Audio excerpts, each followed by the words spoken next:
اخبار جو ہے ان کو چھپتے ہوئے کوئی 2-3 صدیاں تو گزر رہی ہیں، لیکن اخبار کا جو میکینزم ہے وہ کیا ہے؟ اخبار کے اندر جو ایڈیٹر ہے اس کا کیا رول ہے کہ جو بھی خبر آ جائے اس کو چھاپ دے؟ اگر آپ میں سے کسی نے کسی اخبار میں کام کیا ہے تو آپ کو پتا ہوگا کہ صبح سے لے کر رات کے 2 بجے تک جب اخبار پرنٹ میں جاتا ہے اس سے پہلے سینکڑوں خبریں، مضامین، اوپینین پہ وہ آرٹیکلز وہ اخبار میں پہنچتے ہیں۔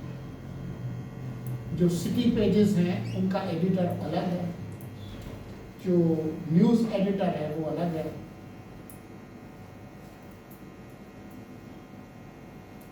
ایڈیٹر جو ہے وہ گیٹ کیپر ہے، وہ اپنے تجربے کے اعتبار سے دیکھتا ہے اور اس کی جو نیوز سینس ہے اس کے حساب سے دیکھتا ہے۔ بہت ساری خبریں، اور میں نے تو ایک رپورٹر کے طور پر کام کیا ہے، اگر آپ نے بھی کیا ہو تو آپ کو پتہ چلے گا کہ جب آپ خبر لے کر جاتے ہیں تو ایڈیٹر آپ سے پوچھتا ہے کہ آپ کی جو خبر ہے اس کے سورسز کیا ہیں، ذرائع کیا ہیں، کہاں سے یہ ملی ہے، اس کی آپ نے تصدیق کہاں سے کی ہے۔ ہمیں اسکول میں یا یونیورسٹی میں جو چیز پڑھائی گئی تھی وہ ایک چیز ہے جس کو کہتے ہیں 3 سورس رول، 3 ذرائع کا اصول۔ آپ نے اس کے بارے میں سنا ہے کہ اگر آپ کے پاس کوئی معلومات آ جائے ماسوائے اس کے کہ کہیں آگ لگی ہے اور آپ نے خود دیکھی ہے، اس کے لیے پھر ذرائع کی بات نہیں ہے۔ ایک زلزلہ آیا ہے اور آپ کی عمارت کھلی ہے، اس کے لیے شاید آپ کو ذرائع کی ضرورت نہیں ہو، لیکن بہت ساری جو خبریں ہیں اس کے لیے آپ کو ذرائع کی ضرورت ہوتی ہے۔ اور اگر کوئی ایسی خبر ہے جس میں مختلف مفادات کا ٹکراؤ آ رہا ہے تو جن کا ٹکراؤ آ رہا ہے ان سے بات کرنا بھی ضروری ہوتی ہے کہ ان کا موقف کیا ہے، اور پھر اگر آپ کسی نتیجے پہ پہنچتے ہیں تو پھر وہ ایک نتیجہ ہوتا ہے۔ تو جس دور میں ہم رہ رہے ہیں اس میں جھوٹی خبریں جو ہے اس نے ایک صنعت کا درجہ حاصل کر لیا، وہ ایک کاروبار، اور اس وجہ سے جو جس کو لیگیسی میڈیا کہتے ہیں یا مین اسٹریم میڈیا کہتے ہیں اس کی ذمہ داری بڑھ گئی ہے۔ وہ اس وجہ سے بھی بڑھ گئی ہے کہ کچھ سینسرشپ بھی بڑھ گئی ہے۔ بہت ساری خبریں ہیں جو آپ کو مین اسٹریم مختلف دباؤ کی وجہ سے لیا، وہ دباؤ جو ہے وہ صرف پنڈی کا نہیں ہے، اس کے علاوہ بھی بہت سے دباؤ ہیں۔ مثال کے طور پر آپ کو یاد ہوگا کہ کچھ دن پہلے تک جب تک ملک ریاض کا کھڈا نہیں ہوا تھا پنڈی سے، تب تک بحریہ کے حوالے سے یا ملک ریاض کے حوالے سے کوئی خبر اخبار میں چھپ نہیں سکتی تھی، کسی ٹی وی چینل پہ چل نہیں سکتی، اس لیے کہ جو جس کو انگریزی میں کہتے ہیں پاور آف پرس، جو اشتہار کا جو انفلوئنس ہے وہ بھی ہے۔ تو صرف یہی نہیں ہے، بہت ساری جگہوں پہ،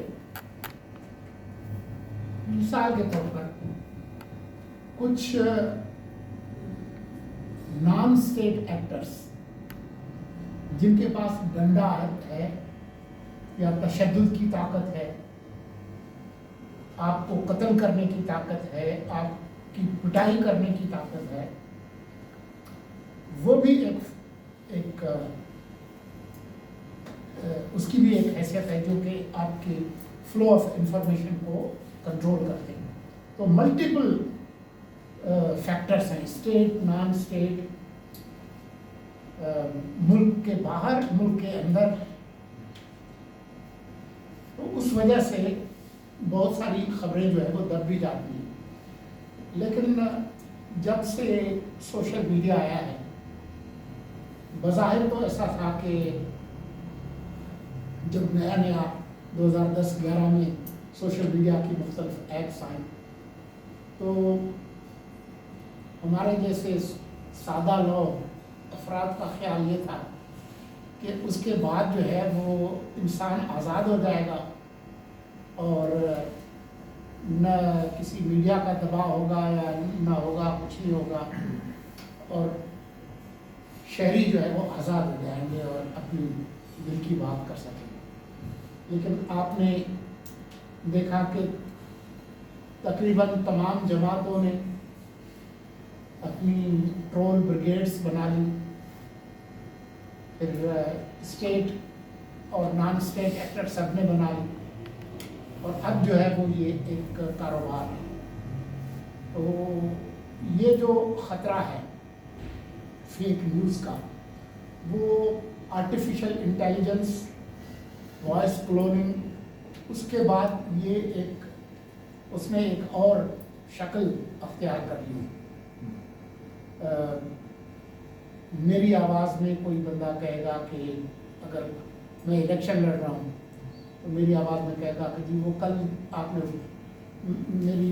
मैंने इरादा बदल दिया है और आपने वोट नहीं डाला।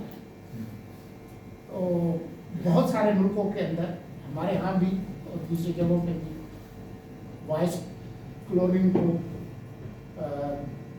इमरान खान खुद कह रहा है कि जी मैंने 9 मई करवाया और मैंने ये करवाया और मैं अब शर्मिंदा हूँ, या नवाज शरीफ या मरियम की आवाज़ में। अब ये कोई मुश्किल काम नहीं है। तो आर्टिफिशियल इंटेलिजेंस के दौर में ये और मुश्किल हो गया है। आपके इल्म में होगा कि पिछला जो सदारती इंतखाब था अमेरिका में 2016 का, उसमें फिर जो बड़े जो मीडिया के इदारे थे, उन्होंने बाकायदा अपने फैक्ट चेक डेस्क जो है वो क्रिएट किए।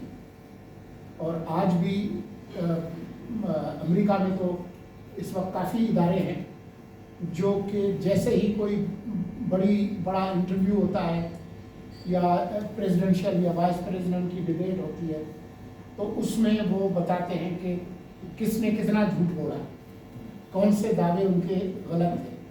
हमारे यहाँ अभी तक जो है वो ये कल्चर नहीं है, और क्योंकि मुख्तलिफ तरह के दबाव हैं, तालिबान के दबाव है, TLP का दबाव है, PTI के ट्रोल ब्रिगेड का दबाव है, या नून लीग का दबाव है, फला है, मुख्तलिफ तरह के जो प्रेशर्स हैं, उसकी वजह से बहुत सारी खबरें मेन स्ट्रीम पे नहीं आती। और शाम को जो वीलागर्स हैं वो फिर अपनी पसंद की जो कहानियाँ हैं उनको फैक्ट बनाकर पेश करते हैं। मेरे जो महबूब जो पसंदीदा वीलागर्स हैं, मैं मजाक में कह रहा हूँ, आप उसको संजीदा न लेगा। आपने इब्राहिम राजा के वीलाग्स देखे? इब्राहिम राजा के नहीं देखे? अभी अगर आप के पास वो है, YouTube है, उसको ज़रा खोल लें और इब्राहिम राजा इनसाइड न्यूज़ ज़रा खोल लें। इब्राहिम राजा इनसाइड न्यूज़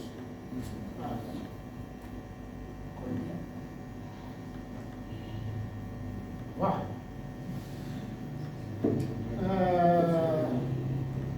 बेहतरीन।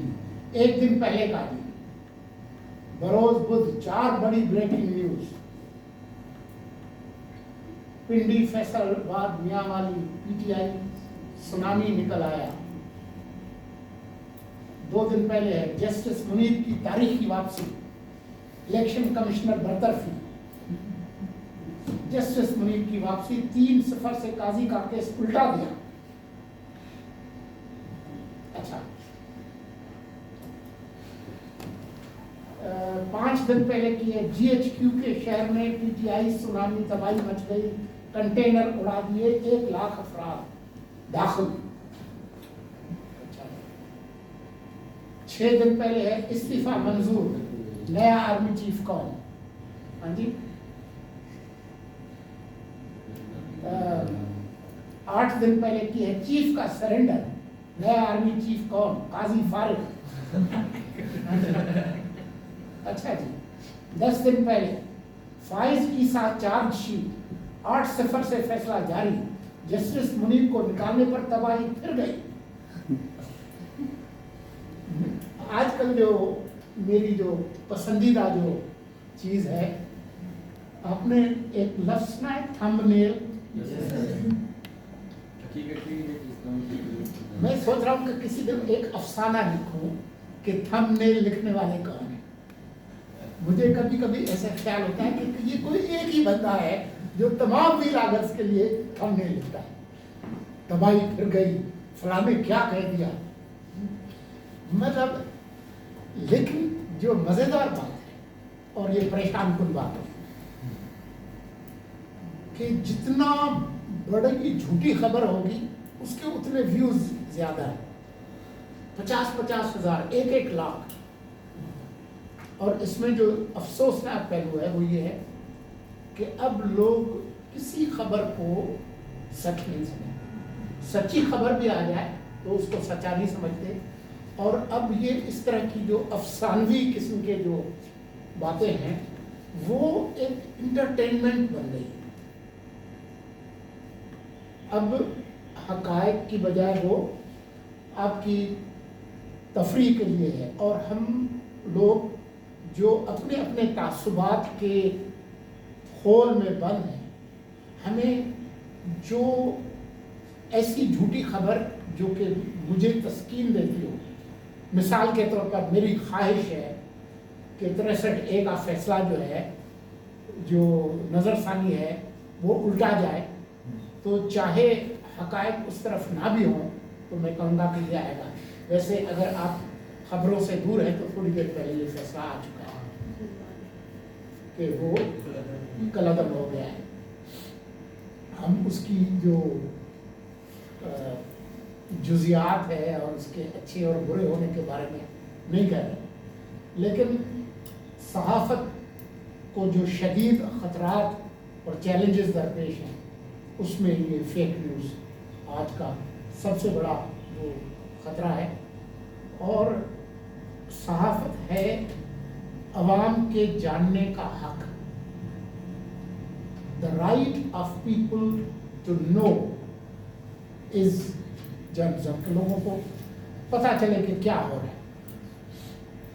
तो उसमें ये आज ये सबसे बड़ा खतरा है। अब ये कैसे ठीक होगा, मैं कंक्लूड इसी पे करूँगा और then I will take few questions. मेरे ख्याल में जो मेन स्ट्रीम मीडिया है, भले अब अखबार पढ़ने का ज़माना चला गया है, लेकिन जो डिजिटल मीडिया है उसमें प्रोफेशनल जर्नलिज्म एक रेयर कमोडिटी है, एक नायाब चीज़ है और उसकी अहमियत जो है वो ख़त्म नहीं होगी। और वो उसी तो तरह से होगा कि इस तरह के इदारे बने, भले डिजिटल मीडिया के, वो एक बंदे के विलाग वाले बात से काम नहीं चलेगा। जो professional news room, professional fact checking desk, round the clock, उसकी जो ज़रूरत है वो रहेगी। और आर्टिफिशियल इंटेलिजेंस के नतीजे में भी कोई चीज़ झूठी बनती है, प्लेजरिज्म होता है, कुछ होता है, तो उसके टूल्स मौजूद हैं